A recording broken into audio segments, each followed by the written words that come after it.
Good morning. Welcome to everyone this morning. This is the final session in our series on the spiritual legacy of the First World War. Each of these sessions, thanks to Art Smart, parishioner and wonderful videographer, each of these sessions is available on YouTube. I'm told that they are linked to the Cathedral website. If you'll go to the Adult Formation page on the Cathedral website, you can find the link to each of these sessions. I'm not so presumptuous as to assume that anybody would want to go look at these sessions a second time, but in case you do, they are available there. I hope that even though this series is ending, you will continue to attend the Dean's Hour. We have the rest of the semester is jam-packed full of great stuff. We're going to have an update on our Vision Action Plan coming up.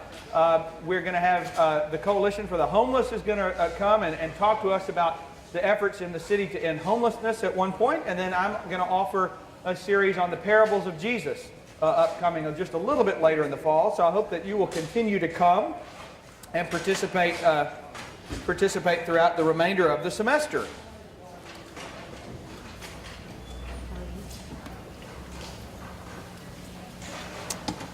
The war created our reality. The war made all things possible, and the world is still dealing with the consequences. With Jenkins' quote as a backdrop, our final session today is going to focus on the world in which we now live and how it has direct lineage from the First World War. But as I prepared today's notes, I found myself at a loss figuring out what to cover and what not to cover in such a short period of time. And so, because you have to decide at some point, I've decided today to discuss Russia and the church, the 1919 Paris Peace Conference and its aftermath, and the Middle East. I think that's biting off enough in 38 and a half minutes. But these are truly only the tip of the iceberg. If there's time at the end, and there probably will not be, but if there's time at the end, I would be happy to open the floor to a broader conversation. For instance, one thing I would love to have spent some time on, but just can't, is the explosion of Pentecostal movements across the globe in the years after World War I. The Pentecostal movement was virtually, not entirely, but virtually unheard of, believe it or not, until the First World War. That's a fascinating development on its own. But for now, Russia. After 3 years and millions dead, the Russian people had had enough of their leadership in the First World War. And by early 1917, calls for Tsar Nicholas II's abdication had reached a fevered pitch. Nicholas fled the capital, Petrograd, formerly St. Petersburg. Nicholas fled the capital on March the 7th, 1917, for Army headquarters, and as soon as he absented himself, things exploded. On Thursday of that week, St. Petersburg streets were full of demonstrators. On Friday, just a day later, the leaders of the radical leftist groups that had gained steam in Russia called for a general strike. On Saturday, the Cossacks, that pseudo-ethnic group of Tsarist bodyguards / personal army, turned on the police and sided with the people. Now this was, if Nicholas was looking for something to spell the end, it was this. When the Cossacks turned against the police and sided with the people. On March the 15th, 2 new governments were declared. One by the Duma, the Russian legislature, and the other by the Soviet of Soldiers and Workers Deputies. And the Tsar gave up his crown. Now, we don't have time to rehearse all of the events of the next year, but just a few. In April, the German government facilitates the return of the exiled revolutionary Lenin back to Russia. Lenin's Bolsheviks eventually oust their rivals and take over the Russian government. And Russia withdraws from the First World War. an internal civil war later, Russia becomes the core, as we know, of the Union of Soviet Socialist Republics. And anyone come of age by 1991 vividly recalls the Soviet Union's impact on the world. The basement of my junior high school, Paragould Junior High, had at each entrance the yellow and black nuclear fallout shelter signs that were ubiquitous throughout the Cold War. Those signs, along with periodic nuclear drills in which we hunkered under our desks.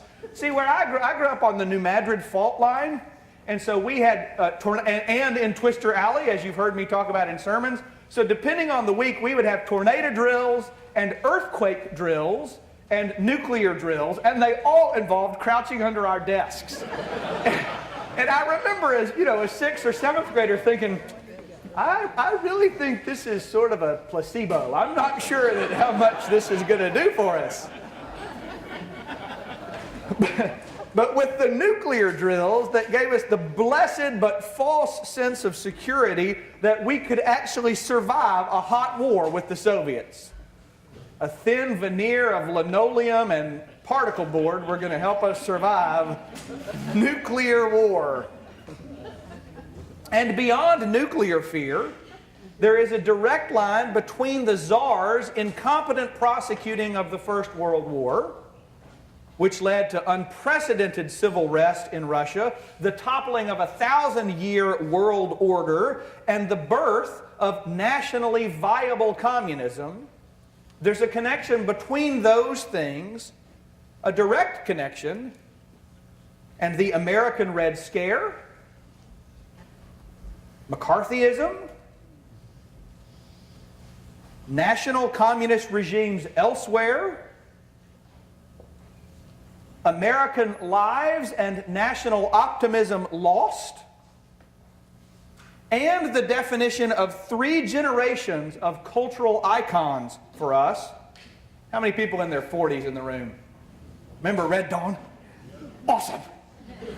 If the Soviets ever land in Kansas, we can survive if we just take Dad's duck hunting gun and head into the woods.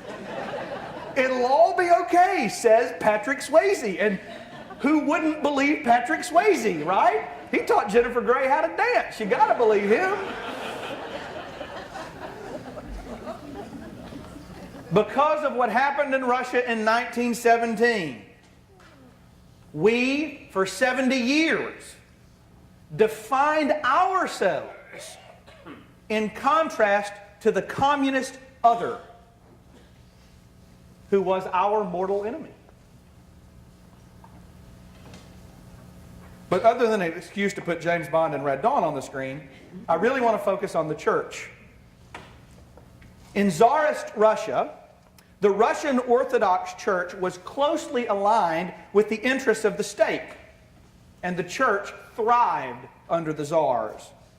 Obviously, this made the church suspect and threatening to the communists. The Bolsheviks would not allow the existence of any entity that could be a check on their own power. The church was also ideologically anathema, as Marx had famously called religion the opiate of the masses. Lenin's government therefore quickly set its sights on the Russian Orthodox Church. And Philip Jenkins says that under the communists, the Russian church neither died nor faded away gently, but was violently killed. And historian Russian Lands goes further and refers to the demise of the Russian Orthodox Church as, quote, the Bolshevik apocalypse. The church was first denied to hold property. The church, which other than the Tsar was the largest property holder in Russia, was suddenly stripped of its property. All church land was nationalized. Countless ancient icons and liturgical vessels were destroyed. By 1920, 2/3 of all monasteries were dissolved, and the great Solovetsky Monastery on the White Sea was turned into a forced labor camp that became the model for the brutal Gulag system. 1,200 priests and 28 bishops were killed, occasionally in mass killings. Alexander Valentinov chronicled the horror and said this. This is a contemporary who witnessed some of it. A priest of the name of Shangan was killed and his body was cut into pieces. In Pechorka, the archpriest Sergiev was beaten for several days on end. Then he was shot and his body was thrown into the river. In the same place, an old priest, Rasputin, not the one you're thinking of, was tied to a telegraph stay and shot, and his body was given to the dogs. If you've read Graham Greene's if you haven't read Graham Greene's The Power and the Glory, go read Graham Greene's Power and the Glory. But if you have read it, you know of the chronicling of early 20th century Mexico when something similar happens. And as I read about this summer and read about the persecution of the Russian Orthodox priests in Russia, those images, Graham Greene's images, kept coming back to mind. In 1931, the destruction reached its height when Moscow's beloved Cathedral of Christ the Savior was dynamited. And by 1940, active Orthodox churches had virtually disappeared in Russia. Get this, falling from more than 30,000 parishes to less than 5,000, and many of those operating underground. As history, this is truly horrific. But we could dismiss it if its effects were only restricted to Russia. Not so.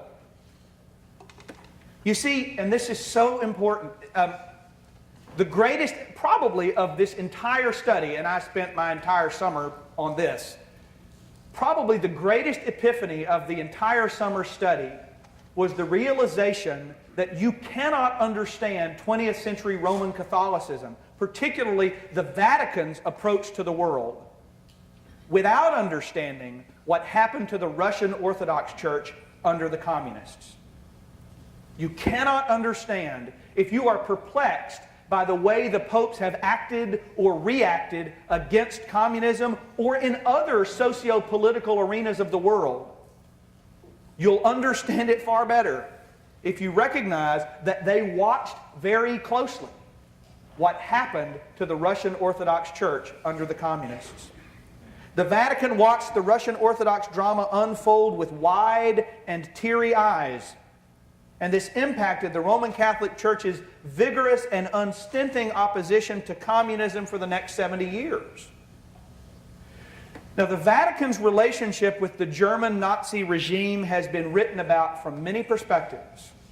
And a fair number of scholars have condemned the Catholic Church in Germany's failure to push back against Hitler as Hitler gained power in the 1930s. And in fact, it's a sorry history.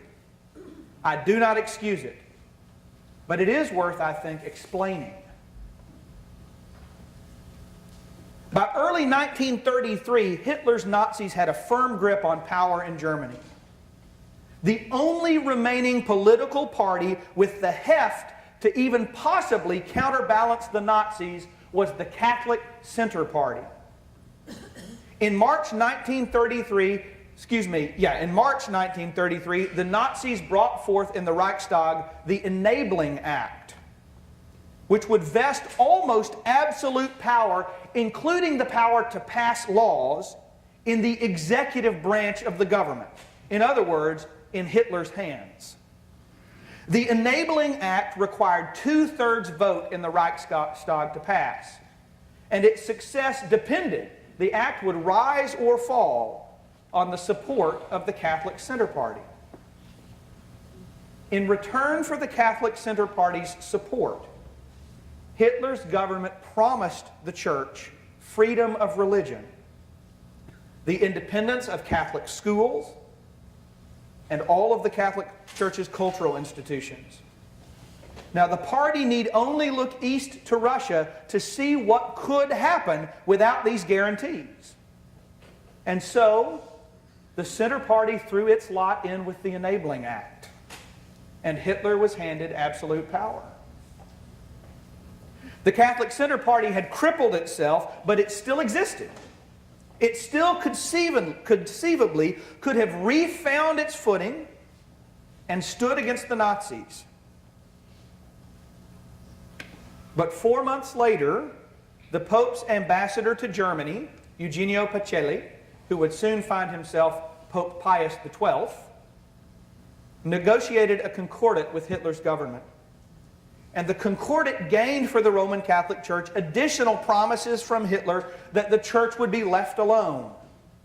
But in return, the Vatican promised that its priests would not be involved in politics in any way. They could not preach against the state. They could not critique the regime from pulpits. And Catholic schools also could not teach against the regime. And so the Catholic Center Party disbanded, and the very next day, Hitler's government passed a law outlawing the formation of any new political parties. Now, the Vatican became, as time went on, a voice against Nazism. That's important to say. But by then, in Germany at least, it was too late. Out of fear for what had happened to the Russian Orthodox Church under Lenin and Stalin, the Catholic Church neutered itself in Germany for hollow promises. And the final remaining check on Hitler in the 1930s was removed. Later, when Hitler was warned by his advisors of the threat posed by the Vatican, the Führer derisively asked, "And how many army divisions has the Pope?" But it turns out that the Vatican doesn't necessarily need soldiers to effect change. Moving away from Germany, back to Russia, in 1922, Lenin's attacks on the Russian Orthodox Church were devastating. But ironically, that same suppression would in some measure sow the seeds of the communists' own downfall 70 years later. I understand that most people have a love-hate relationship with Pope John Paul II. There's plenty to dislike. However, the Vatican can waffle, but when it finds its backbone, it can be a profound force. And the Vatican's crusade against communism never wavered. Pope John Paul II, who was 19 when the Nazis invaded his native Poland, and then lived his entire life and ministry until his elevation to the papacy under Soviet dominance, became Pope, as we remember, in 1978. And in 1979, John Paul defied the communists with a bold 9-day pilgrimage through Poland. He publicly warned the communist regime that the Vatican was watching it closely. Christianity Today reported that, quote, "The people responded to John Paul II's visit with loyalty born of years of shared suffering. Banners with the Communist Party slogan, 'The party is for the people,' sported the daring addition along the streets, 'But the people are for the Pope.'" The Christianity Today story goes on. John Paul II's visit also inspired an unemployed electrician named Lech Walesa to form in 1980 the Soviet Union's first and only trade union, Solidarity. And in the words of the French political scientist Alain Bescognon, gave the Poles back, quote, "the private ownership of their tongues." Soviet authorities feared Solidarity could undermine Soviet power, and the Warsaw Pact planned an invasion and mass arrest of Solidarity's leaders. John Paul II intervened by writing directly to Soviet President Leonid Brezhnev, giving his support to Solidarity and warning against the consequences of any such action. While this only delayed the crackdown, Solidarity swept available seats in a semi-free election, and no one doubted who to credit for the moral fiber that held the party together. And then on December the 1st, 1989, jumping ahead, Soviet President Mikhail Gorbachev visited John Paul II in the Vatican. It marked the extraordinary end to hostilities between Rome and Moscow and the triumph of the Vatican over communism. And taking his wife by the hand, Gorbachev introduced her to John Paul II with this quote, "I have the honor to introduce to you the highest moral authority on earth." Let's turn to Peace Conference of 1919 and the emerging American dominance. This Saturday Evening Post cover has nothing to do with the First World War, but I couldn't find a better image to depict the American century than this, right? Uncle Sam dancing with, swing dancing, I think, with Lady Liberty. Or whoever that is. I guess that's Lady Liberty. She got the crown on. The 20th century is often called the American century. And it is often claimed, however, that American dominance was the product of the Second World War. That's not true. See, in 1914, at the beginning of the Great War, Great Britain was the world's creditor nation. By 1918, the United States had taken its place. By 1918, the United States was the world's creditor nation. The United States' losses, both human and material, were negligible from a percentage standpoint, while Europe's losses, as we saw in the first session of this series, were devastating. Other nations went nearly broke, and in some cases went broke, while the United States rose economically to the top. Our leadership role began at the 1919 peace process, and Margaret Macmillan has a wonderful book. Margaret Macmillan is the granddaughter of David Lloyd George, and she's a wonderful historian who wrote a book called, the title of which is 1919, which is all about the Paris peace process. It's a phenomenal book that I would commend to you. By the end of the book, one recognizes the extent to which the world was remade after the First World War. And though our leadership role, the United States leadership role began at the 1919 peace process, and though that leadership role proved to be grand, at the peace process, it also proved, frankly, to be disastrous. As we saw in Session 1, the blame for World War I is more difficult to pin than the blame for most other wars. But at the peace conference, Germany was the overwhelming culprit. A German representative was not even allowed to attend the conference. Rather, Woodrow Wilson of the United States, Clemenceau of France, the Tiger as they called him, David Lloyd George of Britain, he of the wonderful mustache, and Orlando of Italy met as the Big Four, which honestly was really the Big Three and their Italian friend, was really the way that worked out in fact. Orlando had a habit of breaking down into tears and storming out of the room, which is what my daughter tends to do. She is 10, he was a head of state, but whatever. Intermittently, those Big Four, or Big Three and Orlando, would meet with the leaders of smaller nations to hash out the Treaty of Versailles. And only when it was finished did they present it whole cloth to a humiliated and shocked German representative. The treatment of Germany was savage, and the Allies felt entirely justified in it. After all, they'd won. And they'd lost millions of men in the process. In the treaty, Germany was forced to acknowledge that it was solely and entirely responsible for the war. Germany was excluded from membership in the new League of Nations. Germany surrendered not only all of the territory it had taken, which of course would be expected, but also some of its own territory, including the coal-rich Saar Valley. In other words, its own ability industrially to recover was stripped from it in the treaty. The Allies occupied German territory west of the Rhine River.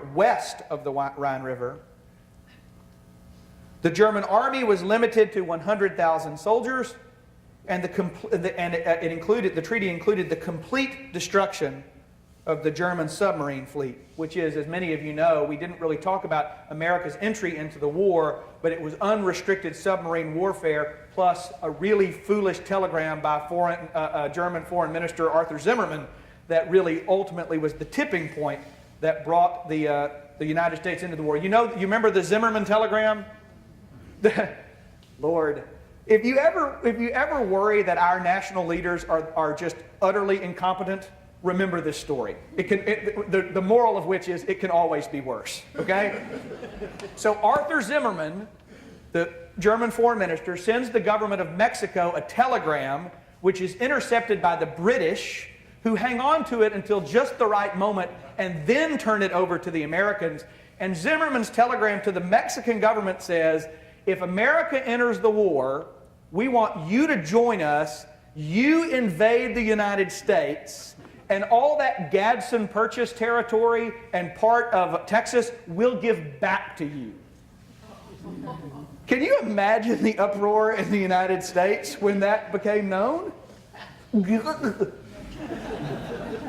Anyway, so that plus unrestricted submarine warfare was the tipping point that brought the United States into the war. So as a result, the entire German submarine fleet was destroyed. And finally, Germany was forced to agree to pay war reparations that were ultimately calculated to be $33 billion. Now, adjusted for inflation, that's $505 billion in today's terms. Given the state of the German economy after 4 years of war and the complete naval blockade under which they lived for all those years, there was no way the Germans could satisfy this requirement. This is like the reparations that were required were not unlike the predatory lenders on the corner, that put up their signs right outside of military bases or right outside of bail bondsmen's offices where they charge 300% interest on a loan. The very terms of the reparations already made it impossible for Germany to pay. Panic and despondency, and I should pause here and say, I certainly don't intend any of this to excuse Germany's role in the war. Germany were bad actors, and they get worse, as we're about to see. I'm not excusing at all Germany's role in the war. What I am saying, though, is historically speaking, the peace that was set up at Versailles virtually guaranteed another war. Virtually guaranteed another war. Panic and despondency in Germany was quick. And soon German leaders began proclaiming conspiracy. Their army, they said, had not been beaten in the field. And they'd been sold out to the Allies by their new leaders. And then the German people quickly started developing conspiracies in which various groups had, quote, stabbed them in the back. Who had done it? There was an easy scapegoat.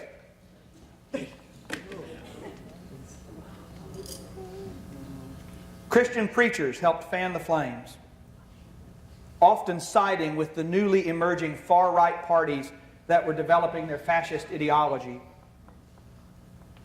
The Reverend Bruno Daring said that there were elements of society who, quote, treacherously desecrated the altar of the fatherland. And novelist Arnold Zweig parodied the scapegoating while it was still safe to do so, which didn't last long. But his parody was not far from the mark of the kinds of actual claims that were made against the Jews in Germany. And what about the Jewish press propaganda in favor of the enemy, hey? All the Jew journalists daily dipped their pens in poison and wrote against German Michael, which was the last great German campaign of the war. It was their last-ditch effort to win. Their heads cropped up everywhere, these Semitic scribblers. So long as the Jews enjoyed equal rights with their racial superiors, Germany would never prosper, in spite of all her heroic deeds. Seeds were thus sown that would germinate for 2 decades, with the Nazis emerging as tenders of the garden, and which would result in the final solution and in the Holocaust. At the peace conference Woodrow Wilson, like those who would presume to be nation builders today, exhibited a naivete and a hubris that ignored the human tendency not to be orchestrated by those who know little or nothing about others' culture and religion. As one example, the Japanese, who had supported the Allies during the war, attended the peace conference. And they received, as a result of the peace conference, ominously, virtually all of Germany's North Pacific and Chinese colonies, filling an Asian power vacuum. In other words, the peace conference set up the Japanese for their own imperial ambitions a few years later. The Japanese also asked for a clause in the new League of Nations Charter, a clause that would have declared discrimination on the basis of race unacceptable by member nations. Japanese immigrants to the American West Coast had long been cast as third-class citizens. The Japanese did not receive that clause. It was the worst of all possible outcomes for the rest of the world. Japan was given territorial and material power and was at the same time snubbed by the Americans and Europeans as a less than race of people. And 20 years later, 1919, would come back to haunt us. And then finally, the Middle East. Philip Jenkins says, the war created the Islamic world as we know it today. ISIS today claims to want to reestablish the caliphate. What is that? Does anybody know? What is the caliphate? Yes, John.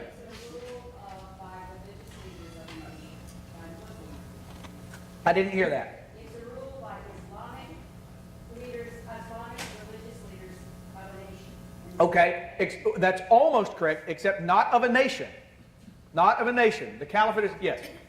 Tim. The Ottoman Empire, the leader was the caliph. Right. The caliph of the Ottoman Empire was not the ruler of a nation. He was the at least putative ruler of all of Islam. And it was a temporal religious combination that represented the rule. It was like the Pope and the Holy Roman Emperor combined. It was a politico-religious leader of all of the Islamic people. And that's what ISIS claims that they're looking for today, that they're wanting today. Well, in 1914, there were only 3 independent Muslim nations: Persia, modern-day Iran, Afghanistan, and the Ottoman Empire. The Ottoman Empire had emerged in the 1300s in modern-day Turkey near the end of the Christian crusading era. And over the next 300 years, it would extend across North Africa and the Middle East and even into the Balkans, as we discussed in session 1. At its height, under such sultans as Suleiman the Great, the Ottoman Empire was so powerful that it made the Holy Roman Emperor shudder. The Pope would shudder as well. The Sultan was understood as a pan-Muslim ruler. He was God's temporal representative on earth. And he was also the Caliph, or God's spiritual representative. In 1914, the Ottoman Empire was crumbling under its own weight by the time the war broke out. For nearly a century, as you can see on this map, European powers had been eating at its edges and wresting large amounts of territory from it. And in the First World War, the Ottomans threw their lot in with the losing side. The end of the war spelled the end of a 700-year empire and the death of a united Islam. It also spelled the end of the caliphate. The spiritual line was broken. Ironically, the Islam of the Ottoman Empire would seem to us today quite modern and secularized, quite moderate and secularized.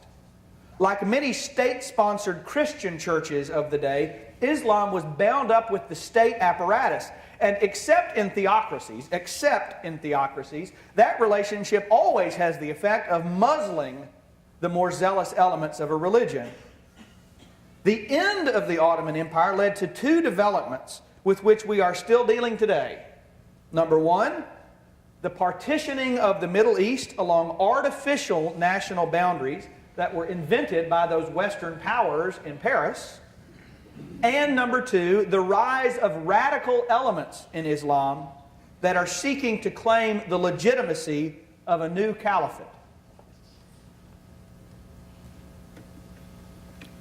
France and Britain negotiated the Sykes-Picot Treaty in 1916, secretly among one another, and secretly dividing among themselves how the Ottoman lands would be divvied up after the war. Britain would take control of what became Iraq, Transjordan, and Palestine, and more about Palestine in a minute. And France would control what became Lebanon and Syria. Tarek Osman of the BBC says this: there were three problems with the geopolitical order that emerged from the Sykes-Picot Agreement. First, it was secret, without any Arabic knowledge, and it negated the main promise that Britain had made to the Arabs in the 1910s, that if they would rebel against the Ottomans, the fall of that empire would bring them their independence.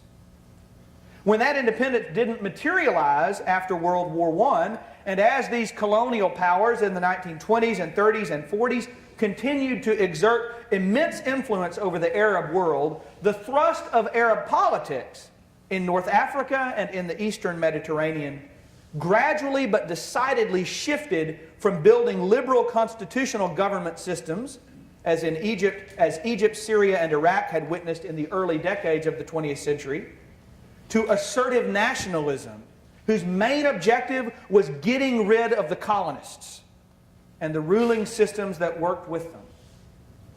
This was a key factor behind the rise of the militarist regimes that had come to dominate Arab countries from the 1950s until the Arab Spring just 3 years ago.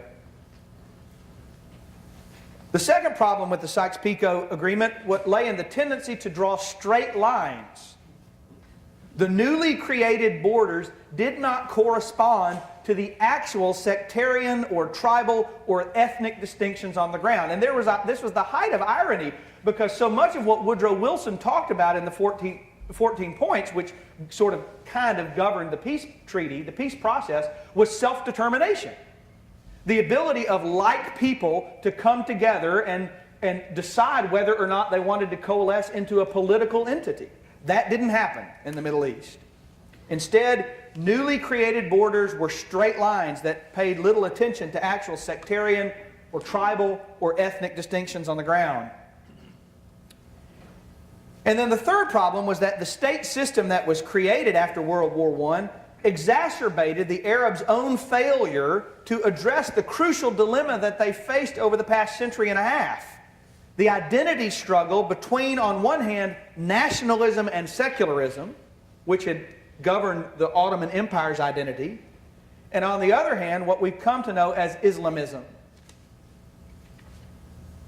And the perfect example is the Kurds, about whom we're hearing so much today because of their heroic and costly stand against ISIS. Woodrow Wilson thrilled the Kurdish people with his talk of self-determination and the ability of ethnic peoples to form their own national homelands after World War I. But alas, the Sykes-Picot Treaty arbitrarily divided the traditionally Kurdish lands, which you see on the map, among 4 separate nations, none of them majority Kurdish. It's like reverse gerrymandering. And the Kurds have been arguing for, and sometimes fighting for, independence ever since. As Tarek Osman offers, the end of the caliphate and the artificial national boundaries that were created by what were, in effect, colonial powers, fueled the development of strains of radical Islam that we've come to call Islamism, in order to distinguish from the religious faith of the vast majority of Muslims. And some of these movements have their origin before the First World War, such as the Salafi movement and the Wahhabi tradition followed to this day by the Saudi royal family. But the war and the fall of the Ottoman Empire and the partitioning of the Middle East threw gasoline on the fire of radical Islam. And latter-day Muslim radicals like Al-Qaeda and ISIS pervert even the most stringent traditions, like the Wahhabi tradition, in service to their desire to reestablish a pan-Muslim caliphate. On the eve of war, I want to show you this to demonstrate how the roots of... Think about the messages that we're hearing from ISIS, or the messages we've been hearing for years from Hezbollah, or from Hamas, or from Al-Qaeda. Think about the language of those messages. And this is a message that was published in Forum magazine on the eve of the First World War 100 years ago by Ahmed Abdullah, who warned of a coming war between the Muslim world and the West. In 1914, he said, a coming struggle between all Asia against Europe and America. You are heaping up material for a jihad, a pan-Islam, a pan-Asia holy war, a gigantic day of reckoning, an invasion of a new Attila and Tamerlane, who this time will use rifles and bullets instead of lances and spears. You are deaf to the voice of reason and fairness, and so you must be taught with the whirring swish of the sword when it is read. This reads like something from our own time. The reverberations and the lost opportunity in Sykes-Picot and the Paris Peace Conference are, if anything, today crescendoing in their effects.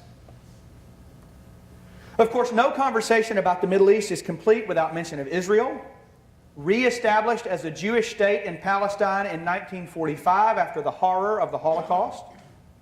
It was, by the way, 1945 was, by the way, the first time a Jewish state existed since the Roman Empire dissolved Judea in AD 135. How many people were aware of that? That no Jewish state had existed between AD 135 and 1945. Near the end of the war, Great Britain's Balfour Declaration, issued by the hand of Foreign Minister Arthur Balfour in 1917, legitimized the Jewish Zionist movement that had sought the creation of a Jewish state in the Holy Land. And this is how the Balfour Declaration read. His Majesty's government view with favor the establishment in Palestine of a national home for the Jewish people, and will use their best endeavors to facilitate the achievement of this object, it being clearly understood that nothing shall be done which may prejudice the civil and religious rights of existing non-Jewish communities in Palestine, or the rights and political status enjoyed by Jews in other countries. When the peace treaty was signed with the remnant of the Ottoman Empire after the war, the Balfour Declaration was incorporated into it, leading to the Mandate for Palestine, which gave British governmental control over the Holy Land, as had previously been secretly decided with the French in the Sykes-Picot Agreement. Without these developments, Israel could not have come into existence after the Second World War. And so, everything in our lives, our art, our understanding of God, our philosophy and theology, our practice of religion, our geopolitical challenges to this day, the Muslim world, the Jewish state, our modern methods of warfare, our very worldview, the lens through which we see and understand the world, everything about our lives was forged in the crucible of the great and unholy war that raged from 1914 to 1918. Men then believed that their decisions were irreversible. They believed that they could, by force of will and with lack of understanding, topple some nations and build new ones.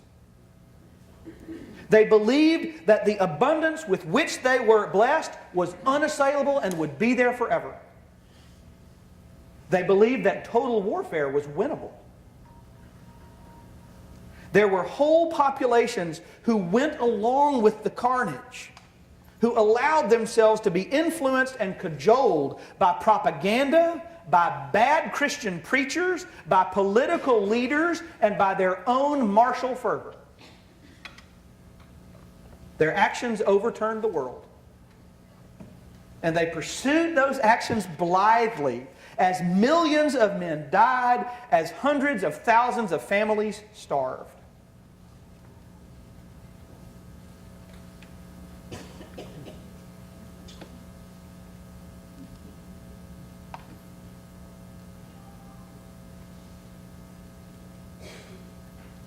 It was likely Franz Kafka who first said that war is the failure of imagination, especially such a senseless war as World War I would add that such war is also a failure of discipleship.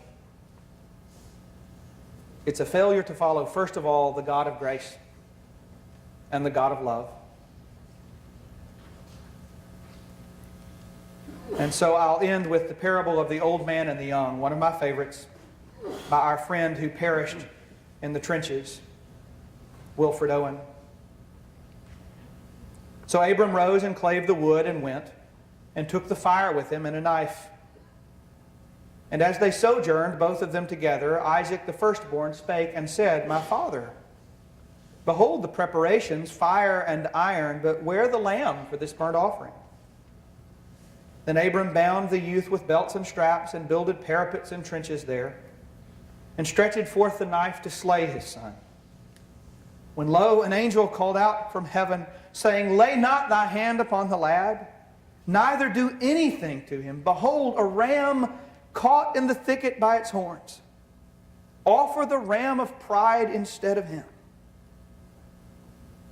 But the old man would not so, but slew his son, and half the seed of Europe, one by one. Thank you for coming.